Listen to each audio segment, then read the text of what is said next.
넌 포기하고 싶은 꿈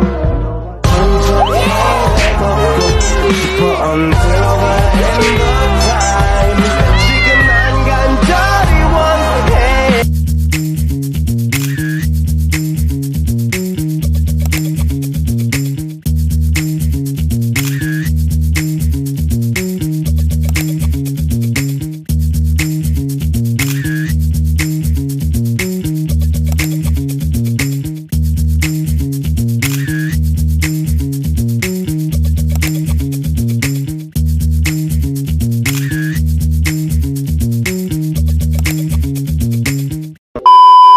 Kami dari kelompok 1, kami akan membahas salah satu chapter yang ada di buku Reimagining Resources and Community Development, Lessons from Newfoundland and Labrador. Dan di bagian chapter pertama ini, khususkan sebagai introduction dari bukunya, yaitu Engaging Creatively with Past and Present Assets to Forge New Futures. Nah, dalam video kali ini kami akan mengaitkan isi chapter 1 ini dengan kondisi nyata pengorganisasian masyarakat di Indonesia, serta kami juga akan memberikan analisis kami berdasarkan perspektif pembangunan sosial.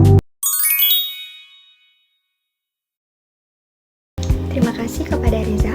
Chapter yang kami bahas berfokus pada bagaimana pengembangan masyarakat dapat dilakukan dengan memanfaatkan aset yang dimiliki komunitas, serta pentingnya peran tata kelola, partisipasi masyarakat, dan pembelajaran sosial dalam proses pembangunan. Penulis menekankan bahwa pembangunan tidak harus dimulai dari kekurangan, tetapi bisa dimulai dari potensi yang sudah ada di dalam masyarakat. Aset tersebut bisa berupa pengetahuan lokal, hubungan sosial, maupun sumber daya alam. Selain itu, chapter ini juga menunjukkan pentingnya kolaborasi antar masyarakat pemerintah dan berbagai pihak dalam menciptakan pembangunan yang berkelanjutan. Selanjutnya, Reza akan membahas konsep-konsep utama yang digunakan dalam chapter ini. Terima kasih Getsa. Nah, dalam chapter ini terdapat beberapa konsep penting. Salah satunya adalah Asset Based Community Development atau yang bisa kita sebut sebagai ABCD. Pendekatan ini menekankan bahwa masyarakat itu memiliki potensi yang bisa dikembangkan, bukan hanya masalah yang harus diselesaikan. Selain itu, konsep community governance juga menjadi penting, di mana masyarakat dilibatkan dalam proses pengambilan keputusan. Nah, hal ini berbeda dengan pendekatan top-down ya, yang biasanya hanya melibatkan pemerintah. Kemudian juga terdapat konsep social learning, yaitu proses belajar bersama melalui pengalaman dan interaksi sosial dalam masyarakat. Nah, selanjutnya, Leo akan membandingkan kondisi ini dengan konteks di Indonesia. Terima kasih Reza. Jika dibandingkan dengan Indonesia, terdapat beberapa kesamaan antara Newfoundland dan Labrador dengan wilayah seperti desa pesisir atau daerah terpencil. Keduanya memiliki ketergantungan terhadap sumber daya alam dan komunitas yang relatif kecil. Namun perbedaan terletak pada tingkat partisipasi masyarakat. Di Kanada, masyarakat cenderung lebih aktif dalam pengambilan keputusan, sementara di Indonesia masih banyak yang bersifat top-down. Hal ini menyebabkan program pembangunan terkadang kurang sesuai dengan kebutuhan masyarakat lokal. Selanjutnya, Ungu akan menjelaskan contoh kasus yang ada di Indonesia. Terima kasih kepada Leo.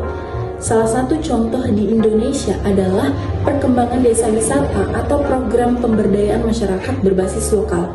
Banyak desa mulai memanfaatkan aset seperti budaya, alam, dan kearifan lokal untuk meningkatkan kesejahteraan masyarakat. Namun, dalam praktiknya masih terdapat berbagai tantangan seperti kurangnya partisipasi masyarakat dan keterbatasan kapasitas dalam mengelola potensi yang ada. Nah, selain itu, ketergantungan terhadap bantuan eksternal juga menjadi hambatan dalam menciptakan kemandirian komunitas.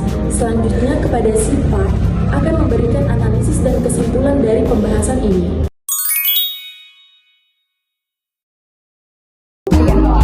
Terima kasih Ungu. Dari pembahasan ini dapat disimpulkan bahwa pendekatan berbasis aset memberikan perspektif yang lebih positif dalam pembangunan masyarakat. Namun dalam konteks Indonesia masih terdapat berbagai tantangan seperti rendahnya partisipasi, ketimpangan kekuasaan, dan keterbatasan sumber daya.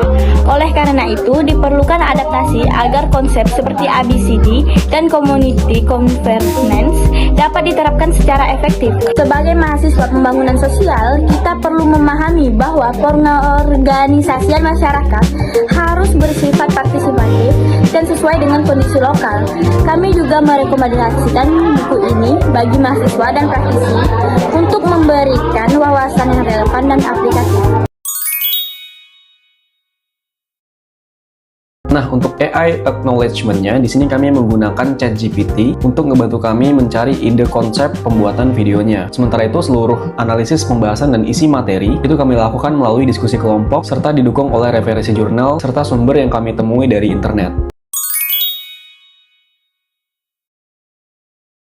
Nah, jadi pembangunan masyarakat bukan tentang apa yang tidak dimiliki, tapi tentang bagaimana kita memaksimalkan apa yang sudah ada. Dengan pendekatan berbasis aset, masyarakat tidak hanya menjadi objek pembangunan, tetapi menjadi aktor utama dalam perubahan. Perbedaan konteks antara Kanada dan Indonesia menunjukkan bahwa tidak semua konsep bisa diterapkan secara langsung, tetapi harus disesuaikan dengan kondisi lokal.